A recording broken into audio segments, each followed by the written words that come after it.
What is safe sex? In biology, sex is a process of combining and mixing genetic traits, often resulting in the specialization of organisms into a male or female variety, known as sex. Safer sex, also referred to as protective sex, is greatly used by healthy workers and is defined as sexual activity engaged by people who have taken precautions to protect themselves against sexually transmitted infections and disease such as AIDS. Individuals use the term safe sex to refer to protection against pregnancy, HIV, AIDS, or STDs. Tools for safer sex. First is condoms. Condoms are a form of barrier contraception that can prevent pregnancy and reduce the risk of sexual transmitted infections, or STIs, by creating a physical barrier between partners. They are made from materials like latex, polyurethane, or lambskin, and are used sexual intercourse. Second is oral sex. Oral sex involves using the mouth, lips, or tongue to stimulate a partner's genital or anal areas. It's form of sexual activity that can bring pleasure but also carries risks of STIs if, if protective measures like dental dams or condoms are not used. Third is toy sex.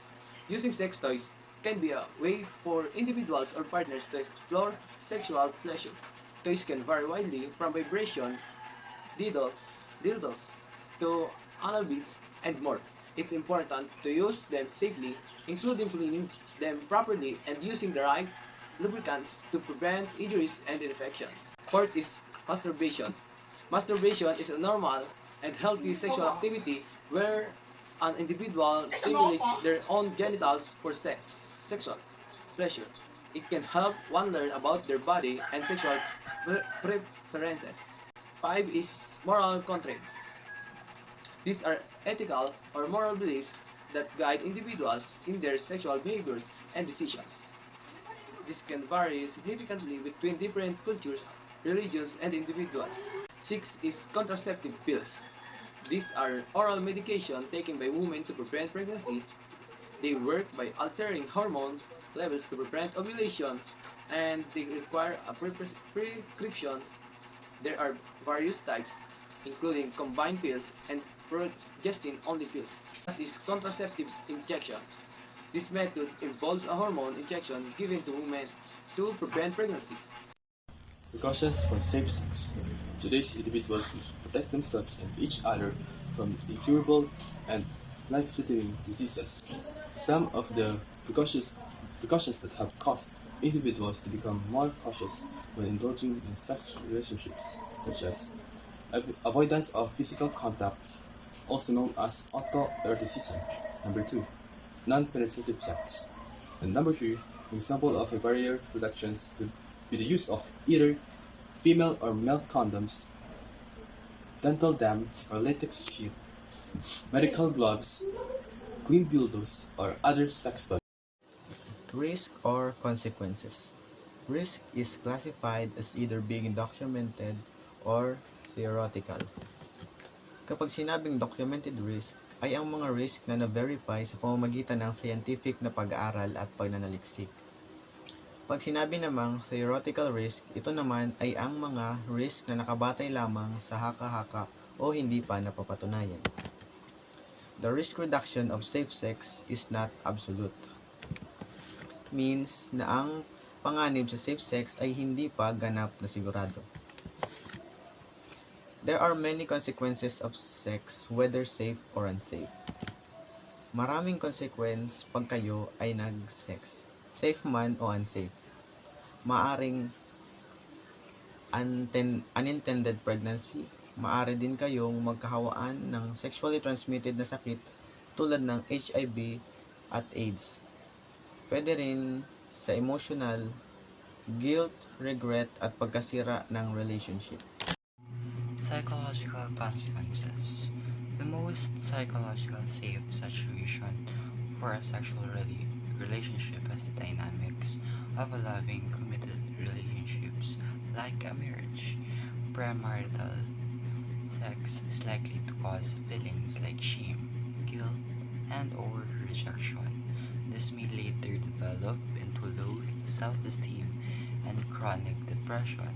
In extreme cases, it also leads to suicidal attempts and suicides. There is a high tendency that a teenage boy leaving their girlfriends who have been their sexual partners after having sex with them. When this happens, the girl feels used, sexually abused, and wronged. She suffers from depression not only from a broken relationship, but also because she gave in to his sexual desire and lost her virginity. So what does this mean? This highlights this highlights the emotional and psychological impact on teenage girls who experience the end of relationship after having sex with their boyfriends. It emphasizes the feeling of loss, betrayal, emotional trauma that the girl may endure, particularly if she perceives that her partner only valued her for sex. A sense of betrayal and abandonment, confusion about romantic feelings, altered self esteem, depression, and impaired ability to form healthy long term relationships. Number 3. Spiritual consequences. According to Christianity, marriage is valued by God and engaging in premarital sexual relationship is sin. From the Christian spiritual viewpoint, there is only one kind of safe sex, sex between two married individuals. Sex is meant to be private. After having sex outside of wedlock, one realizes that it also interferes in one's relationship with God because you feel you've betrayed God and yourself. In Hinduism, sexual activity is part of obligation, duty, and not to be misused for enjoyment as it would lead to attachment, delusion, and one's downfall. For many Hindus, premarital sex is not just a taboo, but rather a great sacrilege in many Hindu families who are committed to Hindu way of life. For parents, it would be a great calamity if their children are found involved in premarital. Physical consequences. Individuals get infected from sexually transmitted diseases such as gonorrhea, AIDS, etc. Female partners may get pregnant, emphasis on teen pregnancy. Herpes, genital warts, public lines, etc. from skin contact. Use of contraceptive measures resulting in internal and external bodily disorder. Pictures of the effects of AIDS. First, the Kaposi sarcoma. Kaposi sarcoma is a disease in which cancer cells are found in a skin or mucous membranes that line the gastrointestinal tract from mouth to anus, including the stomach and intestine. How do we prevent Kaposi sarcoma? We should avoid the known risk factor for HIV or AIDS. Second is herpes. Herpes is a common infection that can cause painful blister or ulcers. It may treatable but not curable. Herpes may cause pain and itching, a fever, fatigue, and general feeling of being unwell. When you having a sex with someone, you should use condoms to avoid herpes and to protect your body. Tips. First, using barriers protection such as condoms when having sex. Second is avoiding sex when symptoms are present. Third is washing the hand thoroughly after touching the affected area during an outbreak. So, what is STDs? Or what was STDs mean? Sexually transmitted diseases, or STDs, are spread by sexual contact with another person, involving the genitals, mouth, or rectum, and can also be spread from a pregnant woman to her fetus before or during delivery. STDs, which affect both men and women, are a worldwide public health concern. It is important to practice safe sex by using condoms consistently and getting regular screenings for STDs. If you suspect you have been exposed to an STD or are experiencing symptoms, it is crucial to seek medical attention for diagnosis and treatment.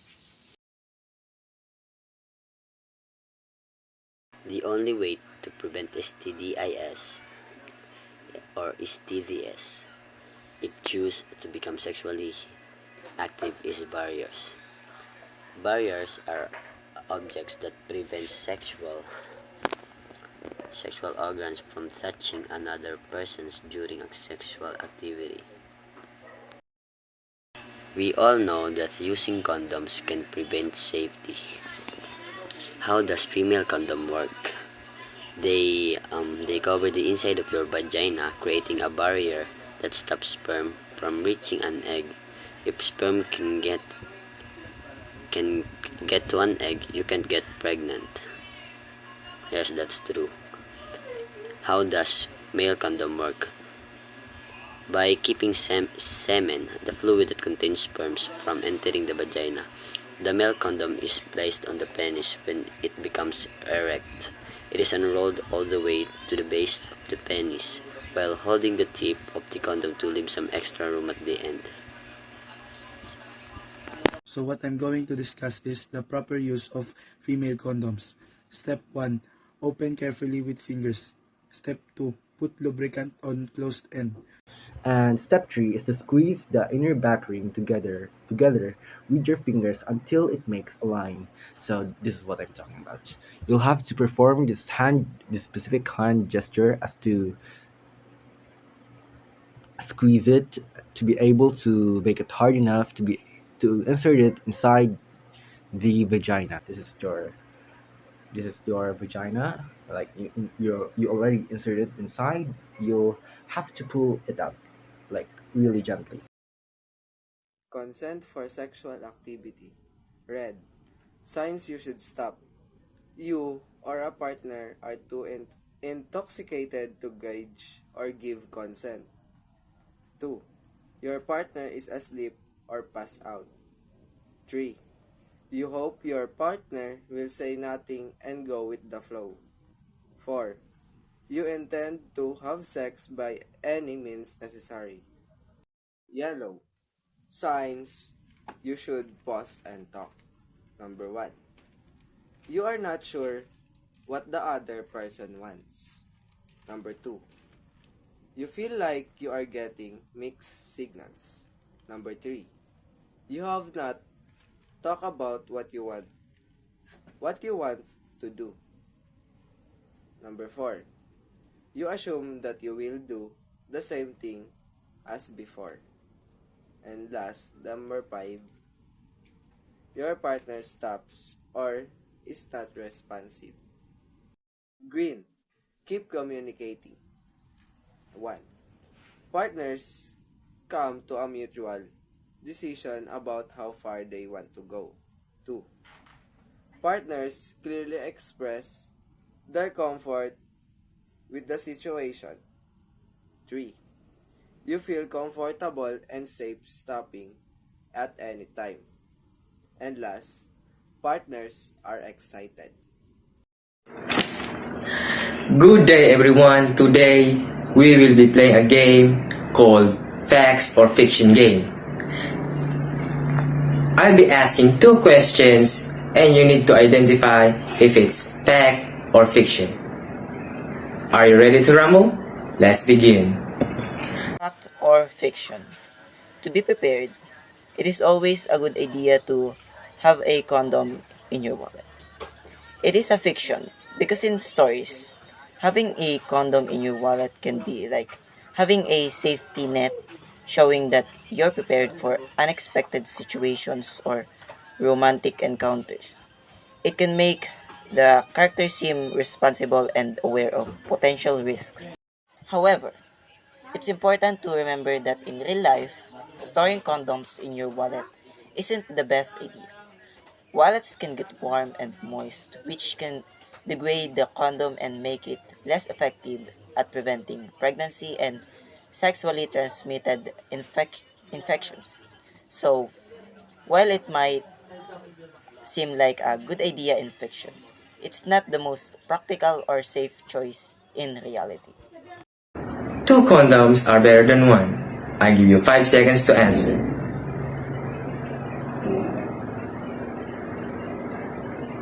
It's facts.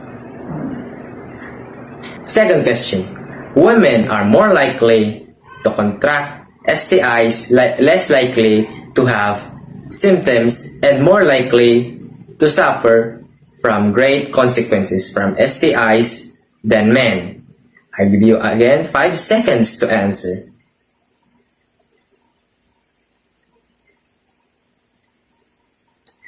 It's facts. Have a great day, anyone. I'm Pablo here. The biggest tip: be responsible. Always wear condom when doing sex.